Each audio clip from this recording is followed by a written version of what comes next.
When we talk about the biggest names in football, there are 4 gypsies down the front here who just got here nice and early to make sure they got a seat. They can't believe what they're looking at. They're seeing the enforcer, who is the biggest name in football. Sam Newman has been for a long time. There's none larger. Then you've got the purple-headed warrior, the newspaper. He's reading the car guide at the moment. He's reading the car guide. And then you've got Spud down the end there, who's, as I said, a juggernaut. Yourself, of course, dominate the footy show and classified and all the rest of it. Now we have the greatest player the game's ever seen, Wayne Carey, ladies and gentlemen. Go ahead, Duck. These boys can't believe it, Garry. I tell you what, too, when you talk about what I loved about the best player I saw as well, Jim, a nice swagger about him. Of course, and always. Carries himself well, and we've been out and we've gone interstate with him. I've seen him do some shopping. He loves to look sharp. Like and a he peacock. Goes in and gets the shirts nicely molded, real fitted job, and then he walks around the town with the chest out and with a bit of look at me about it, which is nothing wrong with that. When you can back it up, Garry. He's come in today, though, and he's looking a bit sheepish. I think he's dribbled a bit of gravy down one of his number 1 shirts, and he's not happy, the big man. I am not happy at all, Garry. I had a gravy roll before, and the gravy's gone. So I'm going home after this. Back to South Melbourne. I'm getting changed. Jim, if you come to a grand final, not going to kick and wouldn't be as shattered as he is right now. I am shattered. Duck's come in support of me because he thinks they shouldn't go on as well, the tapes. That's why I brought him along. Just a bit more I'm with him as well. I don't think it should. Just a bit more manpower, JB. Because some of the stuff that I've heard on there, I mean, you wouldn't want, some of the players. It's right. Pretty damning. It's all good stuff. And it is now time for... It's now time for... I can't wait longer. I can't wait longer. Have I misread this? Is there who this man standing behind me? I know you think I'm making this up with a security badge on. Is that here for me or you? I think it's normally for you, but I think right now it's for me. You'll need more than that. That is a true story. Our producer is so concerned is he that Warriors running with the tape has organised a security. Personalised security. Spud jumps over and gives him one. You push on. I'm going to take a photograph of the Warrior sitting here with the security man behind him, and you can put it on the Facebook. So carry on. I just want to ask the audience whether they think we should play these tapes. Yes or no to the tapes? All right then. They want them purple. They do. Well, in that case, it is time for... Spud Frawley, the potato farmer who made it in the big smoke as a great footballer and now a superstar media performer. In between, though, things were not always good. We now bring you those days in a special Purple-Headed Warrior production. This is Spud Frawley, Boxed In. Now, JB, as you know, we've had Spud Frawley the Thinker, we've had Spud Frawley the Abuser. These tapes you hear today soon, and again later in this program, this is more Spud Frawley the Abuser. The Abuser. He gets really worked up in both of them, particularly the second one, but the first one you'll hear references to Paul Broderick, Greg Stafford, David Spriggs must be in the... Ottens gets a reference here, and it's not nice. Dragicevic. Rain falling too. There's a bit of blasphemy late in the piece. Oh, no. I think it's also, too, that famous footage where he tells someone to sit down, that famous footage on Fox Footy where he's doing the coach killers. Anyway, enough of me. Spud Frawley in the coach's box at Richmond in the early 2000s. The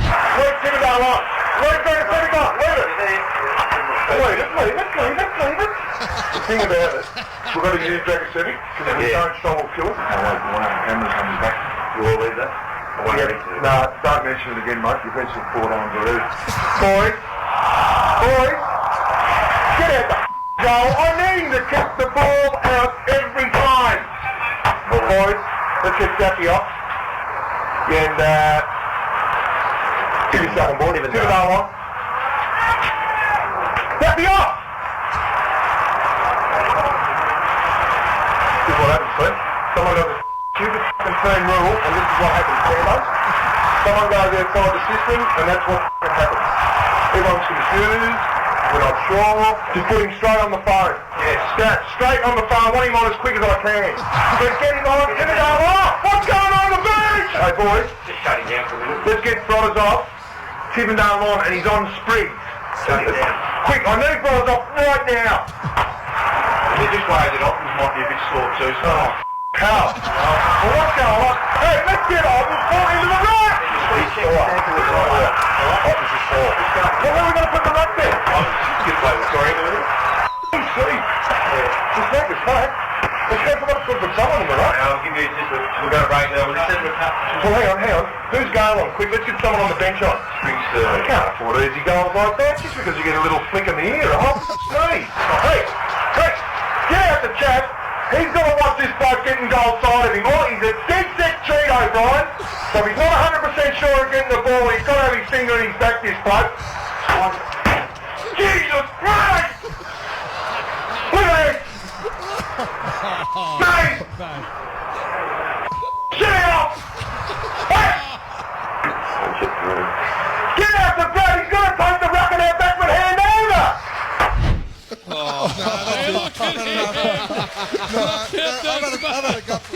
He's off!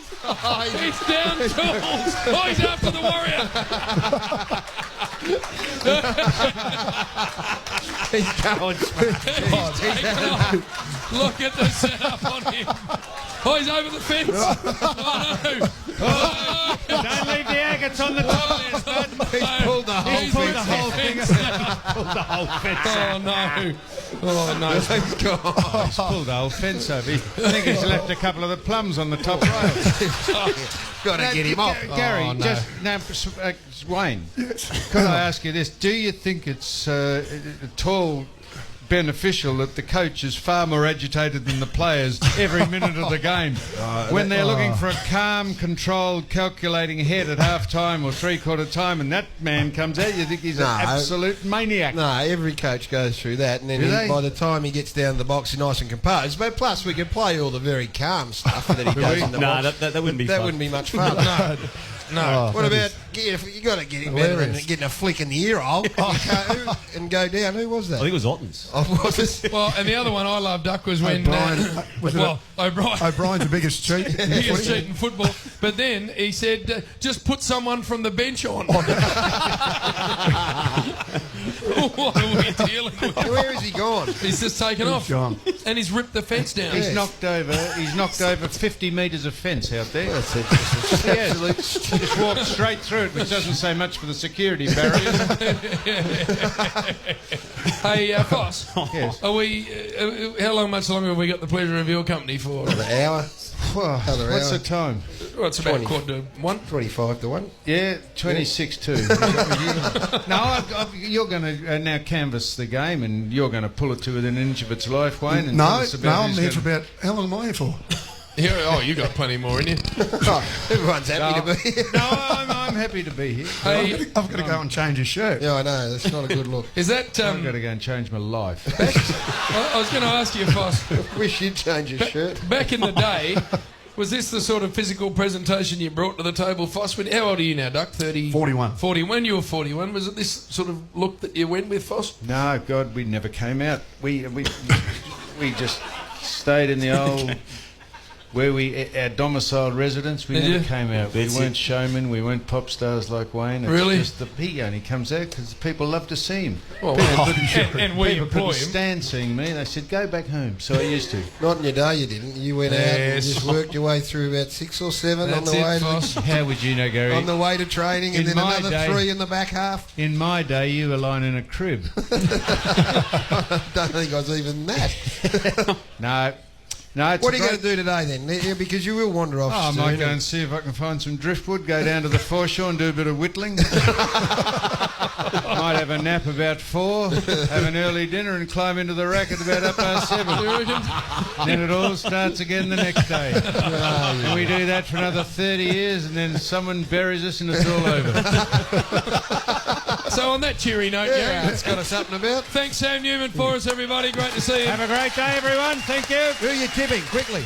I'm tipping the Hawks. All right.